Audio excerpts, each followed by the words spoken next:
Assalamualaikum warahmatullahi wabarakatuh. Baiklah, saya Kenang Kinanti dari kelas 1A PIAUD dengan NIM 29203x17 akan membahas kesimpulan dari makalah saya yang berjudul Tantangan Studi Hukum Islam di Indonesia. Di sini saya akan membahas 5 kesimpulan. Yang pertama yaitu semangat beriktijat umat Islam dalam mengembangkan hukum Islam yang muncul di awal-awal abad Islam. 3 abad setelah Rasulullah wafat dipandang sebagai periode formatif hukum Islam. Penggerak utama dalam mengembangkan hukum Islam itu berada di tangan mujtahid. Kegiatan iktijat mulai digalangkan masa sahabat sehingga melahirkan berbagai penafsiran dan fatwa. Hal ini dilanjutkan oleh generasi tabi'in. Dan puncaknya pada masa imam-imam mazhab sampai abad keempat Hijrah. Iktijat yang mereka lakukan bukan saja menghasilkan fikih waqi'i tetapi juga fikih iftiradi.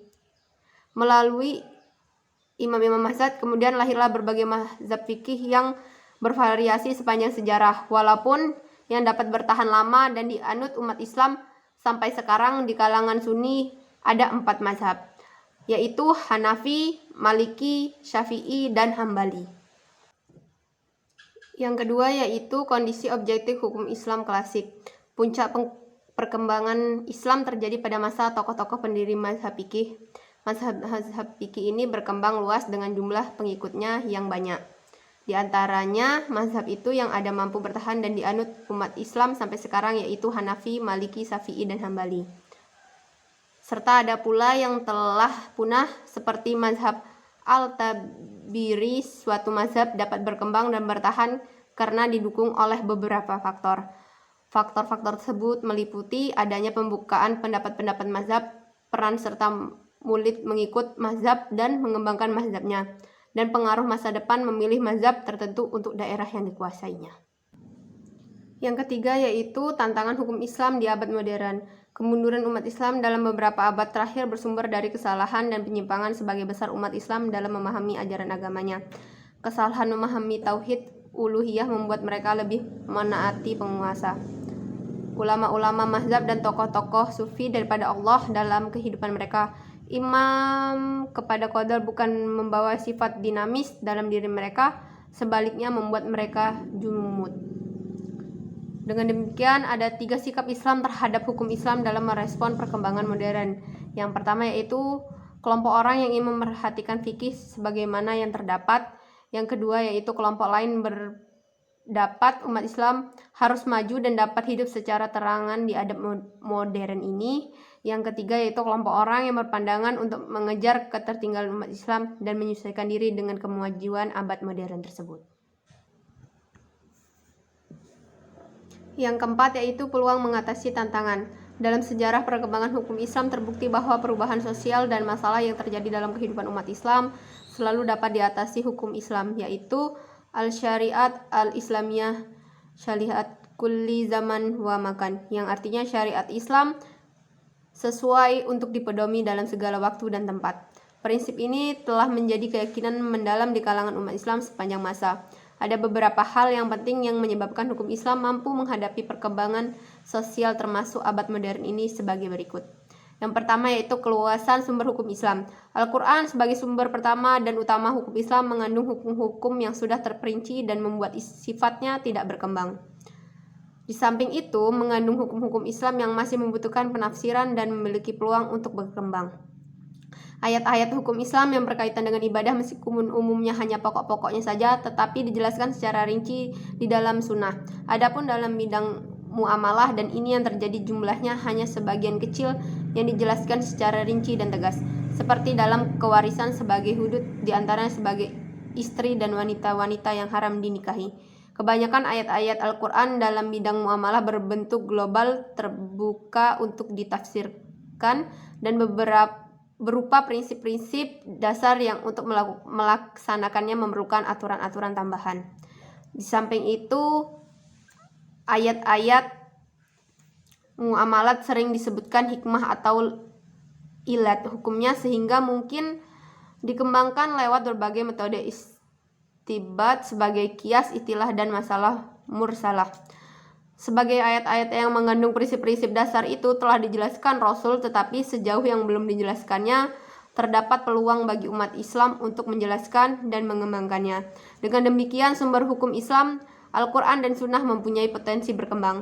Namun, upaya pengembangan itu tergantung pada poin yang akan dijelaskan berikut.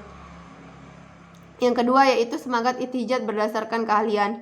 Semangat berijtihad atas dasar keahlian telah dimulai masa sahabat sampai 3 abad setelah kewafatan Rasulullah. Praktek-praktek hukum yang pernah dicontohkan Rasul dijadikan sahabat sebagai pedoman dalam menetapkan hukum suatu persoalan. Di samping sebagai putusan hukum seorang hakim di peradilan, memang tidak semua sahabat berihtijaj karena kerjanya membutuhkan keahlian dan kesungguhan tentang Al-Quran dan Sunnah serta ilmu-ilmu yang terkait dengannya. Di antaranya mereka juga berihtijaj adalah Umar ibnu Khattab, Ali bin Abi Thalib, dan Asiyah. Semangat ihtijaj sahabat itu kemudian diwarisi tabi'in dan dilanjutkan imam pendiri mazhab, baik tabi'i maupun ulama sesudahnya. Tidak semuanya yang berihtijaj, melainkan hanya mereka memilih keahlian dalam bidang hukum melalui ihtijaj yang didasarkan keahlian dan seperangkat ilmu pendukungnya membuat mereka mampu menjabati perkembangan sosial dengan ajaran di Al-Quran dan Sunnah. Yang ketiga yaitu berihtijaj dengan metodologi usul fikih. Para mu'tazilah merumuskan usul fikih sebagai metodologi ihtijaj yang menjadi kerangka acuan dalam menggali makna dan rahasia-rahasia hukum yang terdapat pada Al-Quran dan Sunnah. Dengan usul fikih, hukum Islam dapat berkembang dalam sejarah. Melalui usul fikih, kajian Al-Quran dan Sunnah dapat dikembangkan dari segi kebahasaan dan substansinya. Pengembangan hukum Islam melalui kajian substansinya terhadap Al-Quran membuat hukum Islam mampu menampung masalah-masalah baru. Di samping itu, dengan berpegang kepada husnul fikih, seorang mustajab dapat mengetahui batas-batas itu. Batas-batas dan mana yang menjadi ruang lingkup ihtijaj dalam mengetahui wahyu Allah. Oleh sebab itu dan sejarah ditemukan tidak ada mazhab menyangkut ayat-ayat yang menunjukkan pengertian yang pasti. Hasil ihtijaj yang menyimpang dari kaidah-kaidah usul fikih biasanya tidak bertahan lama. Dengan usul fikih pula, para mu'tazilah berani mengatakan bahwa hasil ihtijajnya sebagai hukum Allah atau Rasulnya.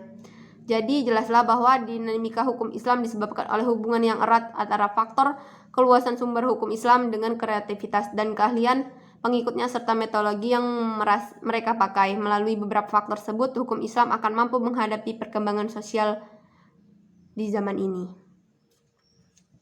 Yang terakhir yaitu